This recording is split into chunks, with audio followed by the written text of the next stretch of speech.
Legal aid সরকারি খরচে, এটা সরকারি খরচ যেটা দেওয়া হয় এই বর্তমান আর্থসামাজিক অবস্থার প্রেক্ষাপটে এটা খুবই নগণ্য, খুবই নগণ্য। সম্মানী আমি বলতে পারি, এটা সম্মানী, টোকেন অফ অনার, আর কিছু না। এরপরেও আমাদের আইনজীবীরা করে যাচ্ছেন।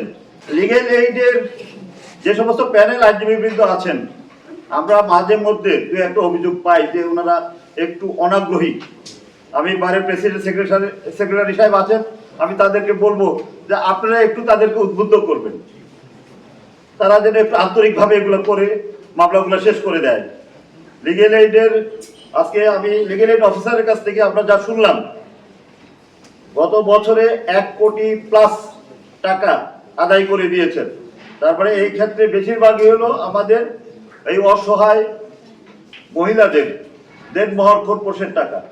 ম্যাক্সিমাম আমার 90+% হবে এটা অসহায়দের, যেটা যদি আদালতে যেত, আমি নিজেও কিন্তু আমার প্রতি আইনজীবীরা বিরক্ত হতে পারে যখন বিভিন্ন অ্যাপিল মামলায় বা ফৌজদারি মিস কেসে জামিন চাইতে যান।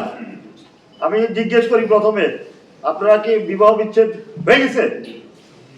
মাঝে মধ্যে বলে হয়ে গেছে।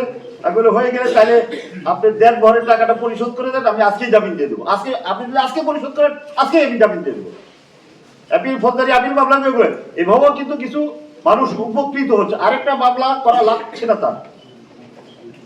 সবশেষ যেটা বলবো, আমরা আমাদেরকে প্রচার, এই প্রচারের মানে আর্থিক যে একটা সামর্থ্য দরকার, সেটা কিন্তু লিগেল এইড কমিটির নাই। এই ক্ষেত্রে আমরা পুলিশ প্রশাসন এবং এই যে বিভাগীয় কমিশন, জেলা প্রশাসন কর্মকর্তা আছেন, তাদের দৃষ্টি আকর্ষণ করছি, তারা যেন এই দিক থেকে আমাদেরকে একটু সহযোগিতা করেন।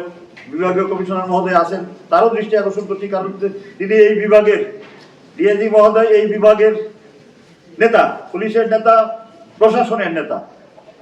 তারা আশা করি আমাদেরকে এই ব্যাপারে সর্বত সহযোগিতা করবেন। আমরা পেয়ে যাচ্ছি, তারপর আরও যাতে আমরা এই প্রচারণাটা বেগবান করতে পারি, গতিশীল করতে পারি, সেই দিকে খেয়াল রাখবেন।